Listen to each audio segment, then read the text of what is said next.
Caleb Mercer had been riding since sunrise, and even the steady rhythm of his horse's hooves felt heavier than usual. The Arizona desert stretched out in every direction, wide and bright, with no promise of shade or water. The wind was dry and light, carrying only the soft sound of dust moving across the ground.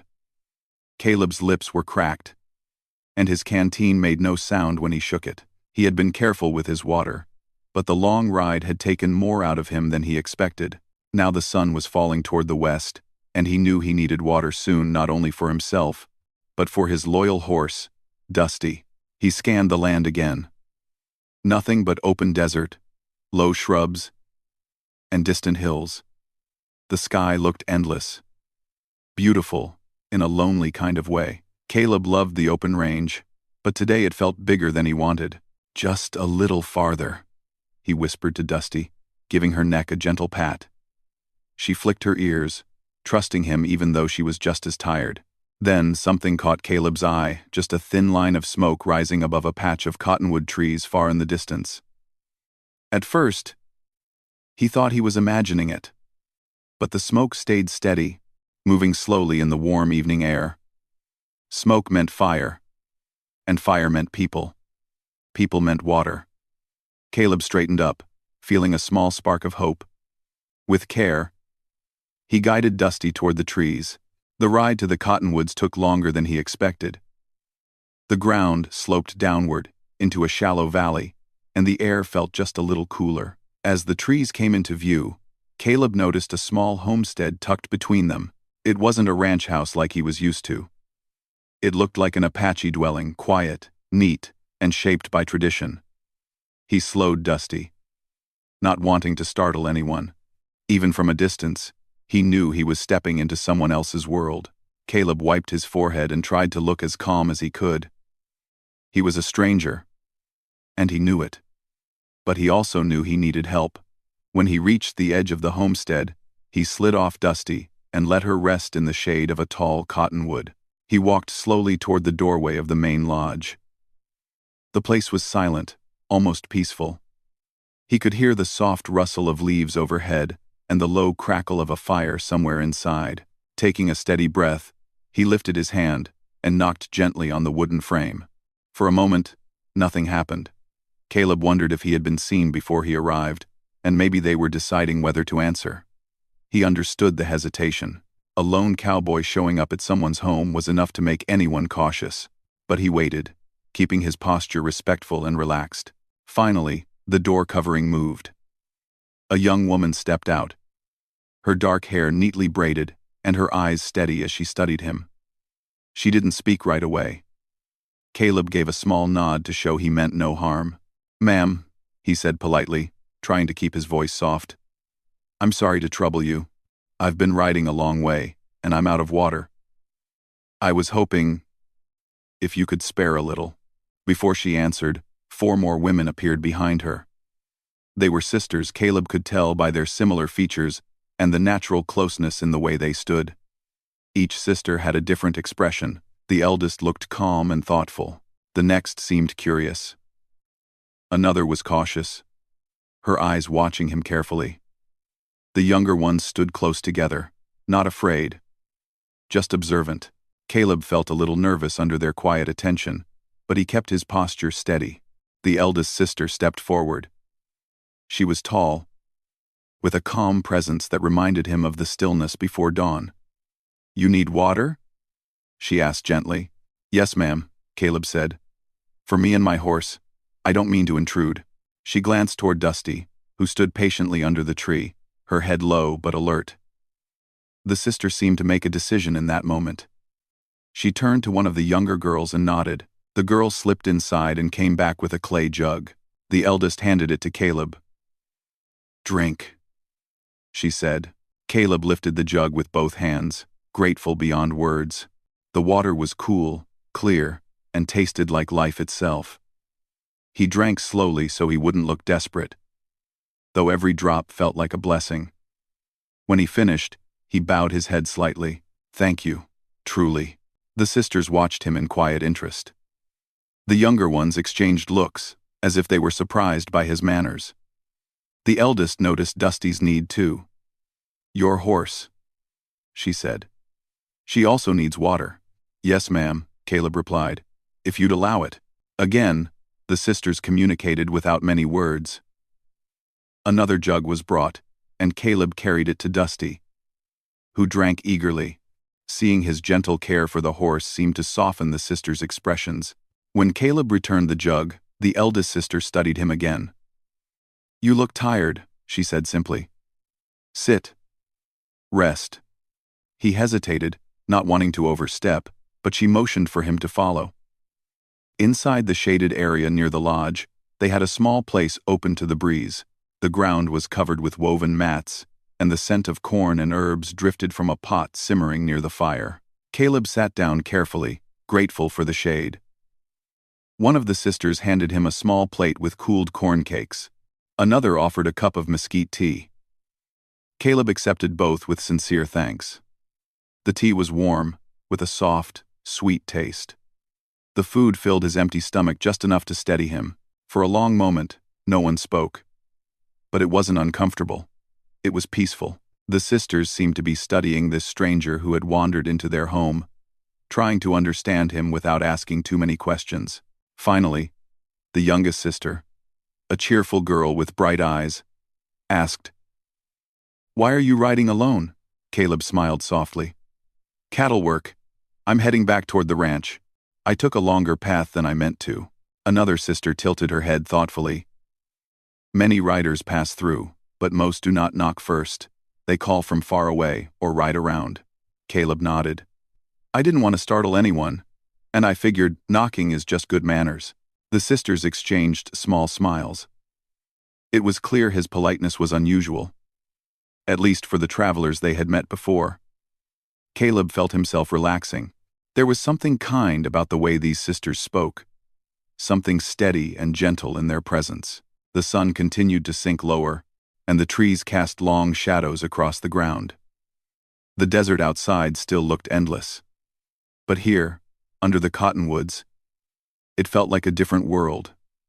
Calm, safe, almost magical. Caleb found himself watching the sisters as they moved around the small outdoor space. They worked together smoothly, like parts of the same thought. One tended the fire, another gathered herbs, another checked on drying baskets. Their movements were quiet but full of life. It made Caleb feel like he was watching a family that understood one another deeply. He noticed the eldest sister glancing at him from time to time, as if trying to understand his character. Caleb sat with his hands resting on his knees, careful not to appear tense or impatient. He respected their space and wanted them to feel that. After a while, the eldest finally spoke again. "You may rest here until the sun is lower. Then you can travel safely." Caleb nodded gratefully. "I appreciate your kindness more than I can say." The sisters accepted his words with gentle nods. They didn't fuss over him, nor did they ignore him. They simply let him be there, a stranger who had knocked and been welcomed. As the evening breeze grew cooler, Caleb felt more at peace than he had in days. He didn't know why these 5 sisters had shown him such generosity. Maybe they sensed he meant no harm. Maybe it was their way, or maybe kindness was simply part of their life.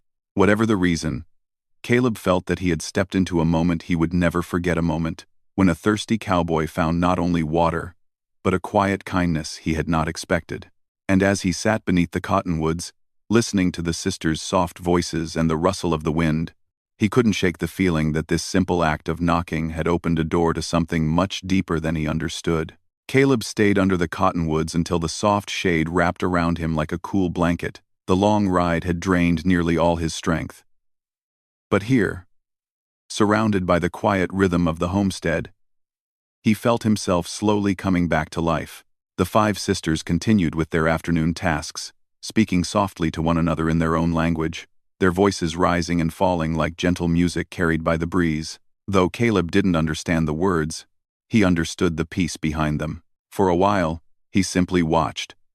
The sisters moved with a calm sense of purpose, each one contributing to the harmony of their home. One was weaving a small basket, her fingers moving with a skill that came from years of practice. Another sorted wild herbs, laying them out to dry in the sun. The youngest collected smooth stones from near the creek and arranged them in a circle for decoration. Every action was small, but together they created an atmosphere that felt warm, balanced, and full of quiet meaning. Caleb didn't want to disturb them, but curiosity tugged at him. He had never been inside an Apache home before. Life on the trails had taught him to respect different people, but he rarely stayed long enough to learn much about anyone. Today felt different, unexpected, yet welcome. The eldest sister walked over and sat down across from him. She had the same calm presence she'd shown earlier, the kind of stillness that made the desert seem less harsh. "You are feeling better?" she asked. "Yes, ma'am," Caleb replied. "Better than when I arrived. Thank you." She nodded slowly, studying him with gentle eyes. "You were very tired." "The desert can take much from a traveler," Caleb agreed. "It surely can." "I'm lucky I saw your smoke." The sisters exchanged glances, and a soft smile appeared on the eldest sister's face. "Sometimes those in need are guided where they must go," she said, in a thoughtful tone. Her words settled deep inside Caleb. He didn't know if it was luck, fate, or simple timing, but he was grateful either way. As the afternoon light softened, the sisters came together and sat with him in a relaxed circle. It felt natural, as if they had silently invited him to share the quiet hour. The youngest sister, the one with the bright eyes, leaned forward with curiosity. "Tell us about your travels," she said. Caleb chuckled softly. "Well, most of my travels are dusty and long," he admitted, "but I've seen a lot of land, met a lot of people, some kind, some not so kind. It teaches you to appreciate moments like this." The sisters listened with interest. Caleb told them about cattle drives, the early mornings when the desert looked purple and still, and the nights when the stars stretched across the sky like a blanket of silver. He described the sound of cows moving together and the way the air changed just before rain came. In return, the sisters shared pieces of their own life. They spoke of the nearby hills where certain plants grew, plants used for healing and cooking. They described the way their father had taught them to read the land, to understand which winds brought cooler air and which ones carried heat. Their father, it seemed, had been a wise and gentle man, respected by many. When they mentioned him, their voices softened with affection and a touch of sadness. Caleb listened respectfully, sensing the depth of their loss without asking questions. After a short, thoughtful silence, the eldest sister explained, "Our father believed in helping those who passed through our land. He said kindness is a way of keeping the world in balance." Caleb felt a warm ache in his chest. "He sounds like he was a good man." The sisters nodded, their expressions thoughtful. "He helped many," said the second sister.